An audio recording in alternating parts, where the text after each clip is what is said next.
मध्य प्रदेश में vocation trade के व्यावसायिक प्रशिक्षकों को पिछले 4 माह से वेतन नहीं मिला है, जिससे वह आर्थिक संकट के दौर से गुजर रहे हैं। सोमवार को राजधानी भोपाल में लोक शिक्षण संचालनालय के आयुक्त को ज्ञापन सौंपा और शीघ्र वेतन भुगतान की मांग की गई।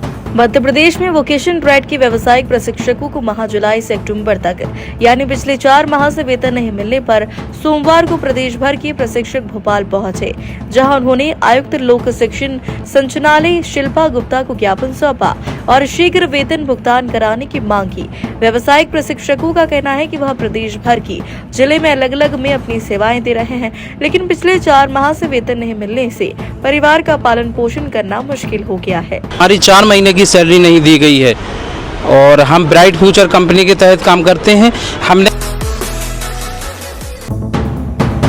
इंदौर में बारात के दौरान हर्ष फायर करने वाले युवक को पुलिस ने गिरफ्तार कर लिया है। युवक ने पुलिस गिरफ्त में आते ही अपना गुनाह कबूल कर लिया, साथ ही कान पकड़कर माफी भी मांगी। दरअसल बारात के दौरान हर्ष फायर का वीडियो सोशल मीडिया पर वायरल हुआ था, जिस पर पुलिस ने मामला दर्ज कर जांच शुरू की।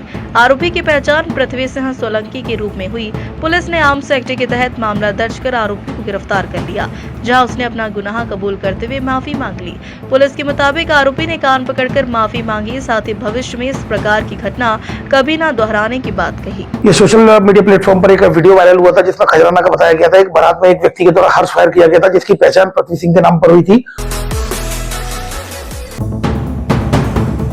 उज्जैन से एक बड़ा फैसला सामने आया है। जिला न्यायालय ने पत्नी की मौत के मामले में पति को सभी आरोपों से दोष मुक्त कर दिया। यह वही मामला है जिसमें महिला ने मरने से पहले वीडियो बयान जारी कर अपने पति को जिम्मेदार बताया था। मामला थाना चिमनगंज मंडी क्षेत्र का है। 3 वर्ष पूर्व कैलाश एम्पायर निवासी महिला ने घर में रखा फिनाइल पी लिया था, जिसके बाद महिला की मौत हो गई थी। मृतका ने मरने से पहले तहसीलदार के समक्ष बयान दिया था और एक वीडियो रिकॉर्डिंग में भी पति को जिम्मेदार बताया था। इसी आधार पर पुलिस ने पति के खिलाफ हत्या का मामला दर्ज कर उसे गिरफ्तार किया था।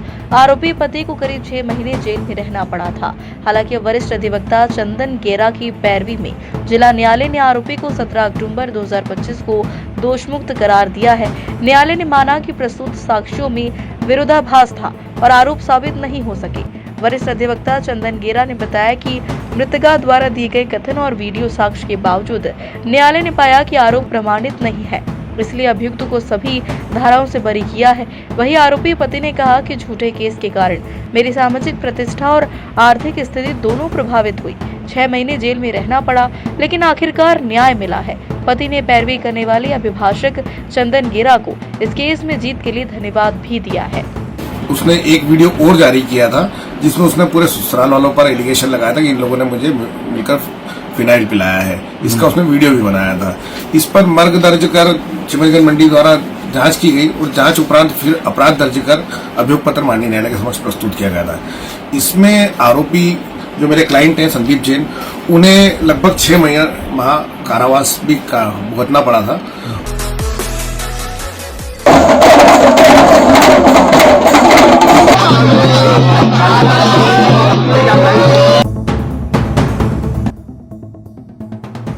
उज्जैन में सोमवार को कार्तिक मास की दूसरी सवारी धूमधाम से निकाली गई, जहां भगवान महाकाल अपने चंद्रमौलेश्वर स्वरूप में चांदी की पालकी में सवार होकर नगर भ्रमण पर निकले।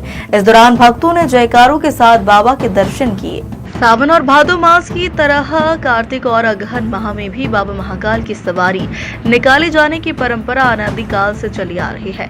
इसी परंपरा के चलते कार्तिक मास के दूसरे सोमवार को भगवान महाकाल की दूसरी सवारी धूमधाम से निकाली गई।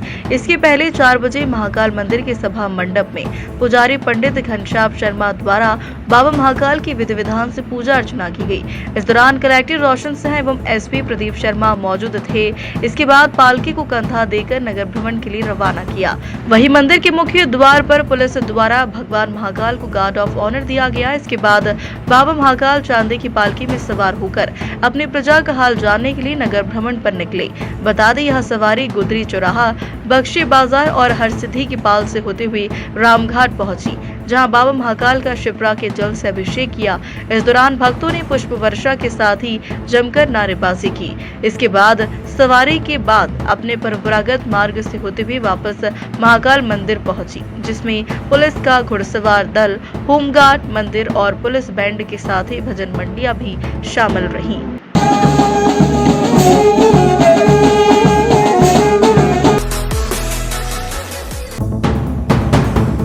उज्जैन की कृषि उपज मंडी में इस बार किसानों के लिए राहत भरी खबर है।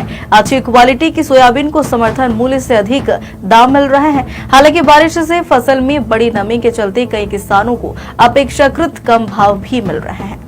हाल ही में हुई नीलामी में उज्जैन की कृषि उपज मंडी में किसानों के लिए राहत भरी खबर सामने आई है।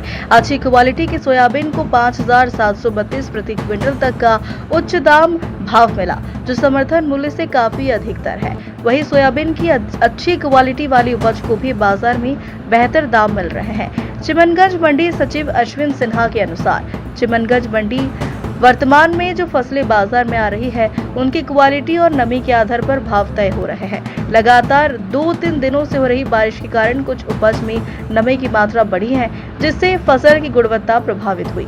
सचिव ने किसानों से अपील की है कि वे अपनी कृषि उपज को पूरी तरीके से सुखाकर और साफ सुथरी स्थिति में लेकर आए, ताकि उन्हें क्वालिटी के अनुसार अधिकतम मूल्य मिल सके। मंडी प्रशासन द्वारा इस संबंध में बार-बार उद्घोषणाएं और समझाइश भी दी जा रही है, ताकि किसानों को नुकसान न हो और उनकी मेहनत का पूरा मूल्य मिल सके। अच्छा, उनकी कृषि उपज जिस क्वालिटी की है उसके हिसाब से, जैसे आज भी जो था, मैं मंडी के अंदर अभी नीलाम में से ही होके आया हूँ, तो उसमें जो है 5,732 रुपए का जो है उच्चतम भाव जो है मिला है। अच्छी इंदौर पुलिस का नशे के खिलाफ ऑपरेशन प्रहार जारी है। सिकरम में क्राइम ब्रांच की टीम ने 2 ड्रग तस्करों को गिरफ्तार किया, जिनके तलाशी लेने पर उनके पास से 2 लाख रुपए से ज्यादा की एमडी ड्रग्स बरामद की गई। पुलिस पूछताछ में तस्करों ने बताया कि वह बाहर से सस्ती ड्रग लाकर इंदौर में महंगे दामों में सप्लाई करते थे। अवैध मादक पदार्थों के खिलाफ लगातार इंदौर पुलिस कमिश्नरेट में कार्रवाई की जा रही है विभिन्न थानों के द्वारा। इस बार क्राइम ब्रांच के द्वारा एक और कार्रवाई की गई है। इंदौर पुलिस के द्वारा बदमाशों की धरपकड़ जारी है। सिकरम में पुलिस ने 2 बदमाशों को उन्हीं के मोहल्ले में मुनादी की और दिखाई देने पर तत्काल पुलिस को सूचना देने की अपील की। इंदौर के तुगोगंज पुलिस ने 2 गुंडों को जिलाबदर किया। पुलिस की टीम ने मौके पर जाकर मुनादी कर मोहल्ले के लोगों को सूचना दी कि अगर ये 2 बदमाश जिले में या मोहल्ले में कहीं भी दिखाई दे तो तत्काल पुलिस को सूचित करें। एडिशनल डीसीपी राजेश ने बताया कि विवेक और आनंद उर्फ भूरा आपराधिक गतिविधियों को देखते हुए पुलिस आयुक्त ने दोनों को जिलाबदर किया है। दोनों बदमाशों पर कई आपराधिक मामले दर्ज हैं, जिसके चलते उन्हें जिलाबदर किया गया। 6 महीने के अंदर अगर विवेक ताड़ा मोहल्ले में या जिले के अंदर कहीं भी घूमता फिरता मिले तो आप लोग पुलिस को सूचित करें, पुलिस का सहयोग करें। रतलाम रेल मंडल डिवीजन कर्मचारियों का धरना प्रदर्शन जारी है। अपनी मांगों को लेकर loco pilot, assistant loco pilot और ट्रेन मैनेजर धरने पर बैठे हैं, जहां 2 कर्मचारियों की अचानक तबीयत बिगड़ गई। ऑल इंडिया लोको रनिंग स्टाफ एसोसिएशन के मंडल सचिव प्रेमराज मीना ने बताया कि रतलाम में लोको रनिंग स्टाफ की पहले से ही कमी के कारण समय पर छुट्टी न मिलना, नियम विरुद्ध 11 घंटे कार्य, बीमार होने पर रेलवे डॉक्टर द्वारा सीक पर न रखना जैसे गंभीर समस्याओं का सामना करना पड़ रहा है। इसके अलावा रतलाम मंडल से अन्य मंडल जोन के लिए जिन कर्मचारियों ने अपने ट्रांसफर के आवेदन लगा रखे थे, उनके एनओसी वर्षों पहले आ जाने के बाद भी उन्हें क्रू की कमी का हवाला देकर छोड़ा नहीं जा रहा है। वहीं रतलाम डिवीजन के कुछ कर्मचारियों की अस्थायी रूप से गुजरात ट्रांसफर कर दिया, जिसके विरोध में कर्मचारी धरने पर बैठ गए हैं। करीब 6 दिन से धरने पर बैठे कर्मचारियों की रेलवे प्रशासन ने कोई सुध नहीं ली। वहीं 2 कर्मचारियों की तबीयत बिगड़ने पर उन्हें अस्पताल पहुंचाया गया। नाराज कर्मचारियों का कहना है कि जब तक ट्रांसफर को रद्द नहीं किया जाता, उनका प्रदर्शन जारी रहेगा। बच्चों को अनशन करते हुए आज 4था दिन है, वैसे हमारा 6ठा दिन है और हमारी मांग है ट्रांसफ़र को जो लेके सबसे मुख्य मांग है कि जो साथी बाहर से आए हुए हैं 10-10 साल की वरीयता छोड़ के, उनका ट्रांसफ़र ऑर्डर तत्काल रद्द किया जाए। आज